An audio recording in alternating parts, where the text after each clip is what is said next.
समुच्छलन्त्यै जगदात्मिकायै शान्तस्वरूपाय सदाशिवाय सते भवन्त्यै भवते च सत्यै नमः शिवायै च नमः शिवाय। मंचस्थ आदरणीय विद्वज्जन, समक्ष में स्थित मनीषीगण एवं श्रोतृगण, बहुत अच्छी चर्चाएं सुनने का अवसर प्राप्त हुआ।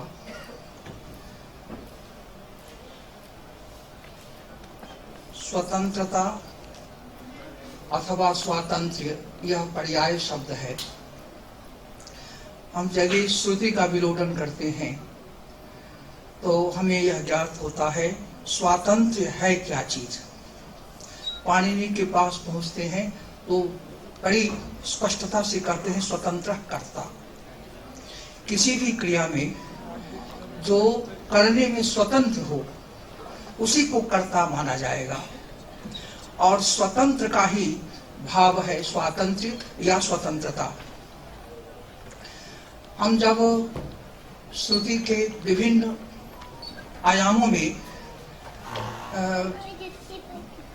अन्वेषण करते हैं, मनन करते हैं, तो उनके दार्शनिक परिप्रेक्ष्य भी हमारे समक्ष आते हैं, और स्वातंत्र्य के जो सुस्पष्ट अर्थ हैं वह हमारे सामने आ जाते हैं। स्वातंत्र्य का अर्थ होता है शक्ति। हम लोग जो आराधना करते हैं, आराध्य देव शिव हैं और शिव की शक्ति शिवा है, तो जो शिव की शक्ति जिसे हम शिवा कहते हैं वही शिवा का ही दूसरा नाम है स्वातंत्र्यम। स्वातंत्र्य शिवा का दूसरा नाम है। अब ये स्वातंत्र्य है क्या, इसको समझने की शिव की शक्ति है। शिव की शक्ति को हम कैसे समझें, तो चर्चा चल रही थी जैसे कोई व्यक्ति दर्पण के सामने खड़ा होता है तो दर्पण में प्रतिबिंब परछाई पड़ती है और सामने का बिंब होता है। कहीं तालाब नदी के तट पर हम खड़े होते हैं तो प्रतिबिंब में उल्टा दिखता है। पेड़ है और पेड़ का देखेंगे ऊपर की शाखाएं जो है वो नीचे जा रही हैं और जड़ ऊपर दिख रहा है, उलट जाता है।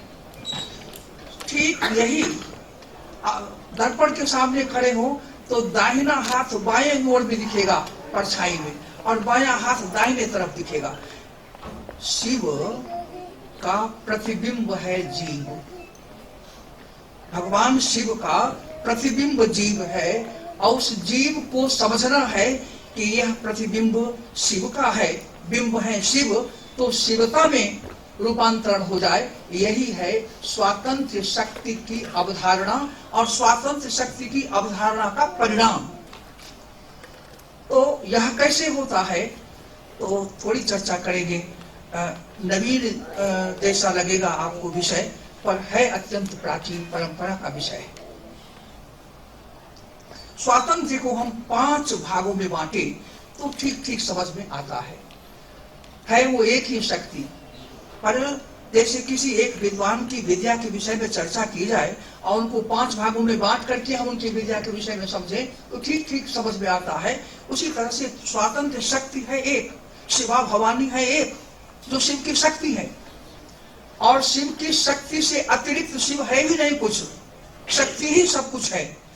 तो उस शक्ति को 5 भागों में बांट कर देखते हैं। चिद शक्ति, आनंद शक्ति, ज्ञान शक्ति, इच्छा शक्ति, ज्ञान शक्ति और क्रिया शक्ति।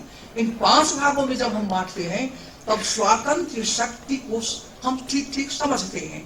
और इसको कहाँ पर ठीक से समझे, तो किसी एक ज्ञान को ले लें। जैसे हम समझते हैं यह चश्मा है, अब यह चश्मा है, यह जो ज्ञान हो रहा है यह ज्ञान इस टेबल को नहीं हो रहा है, इस बिल्डिंग को नहीं हो रहा है, चेतन को हो रहा है। चित्ती शक्ति है तब उसके साथ ये ज्ञान जुड़ रहा है, यह वस्तु जुड़ रही है। एक शक्ति हो गई चित्त शक्ति, यानी चेतना होनी चाहिए। स्वातंत्र्य की सबसे प्रथम अवधारणा है चेतना का होना। दूसरी शक्ति है आनंद। आनंद शक्ति क्या है, आनंद को भी ठीक से समझना चाहिए। आचार्यों का बहुत अच्छा विश्लेषण है। आनंदोत्रण वित्त मध्य मदवद नैवांगना संगवत। वित्त का मद होना और उसमें एक आनंद का जो बोध होता रहता है, वह आनंद शिवा भवानी के साथ जुड़ा हुआ नहीं है।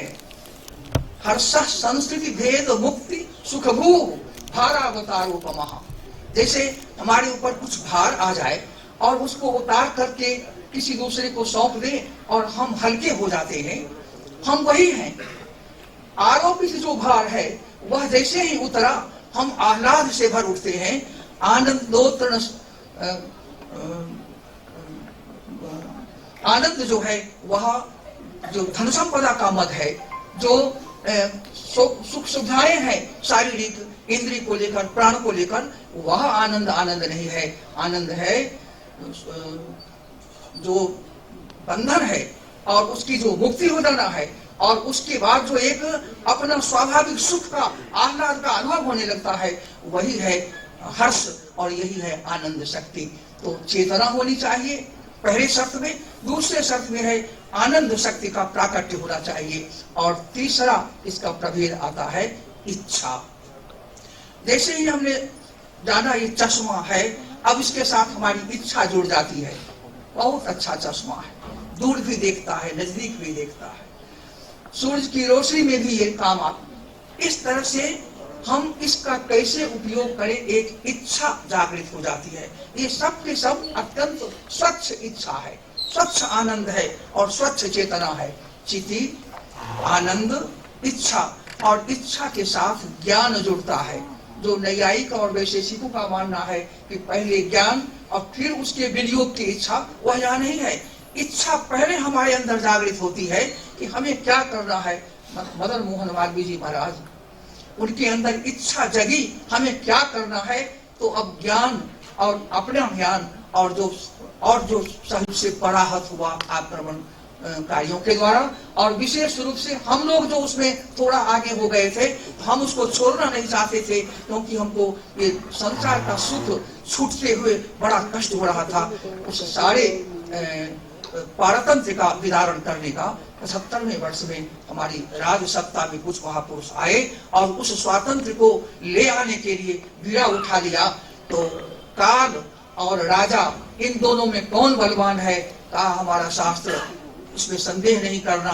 राज शक्ति बलवती है और कार्य शक्ति दुर्बल हो जाती है। हम ऐसे राज शक्ति को प्रणाम करते हैं और हमारी जो ज्ञान शक्ति है इसके साथ निर्मित हो रही है, हम सारे आचार्यों का सम्मान करते हैं। जयतु भारतम, जयतु संस्कृतम।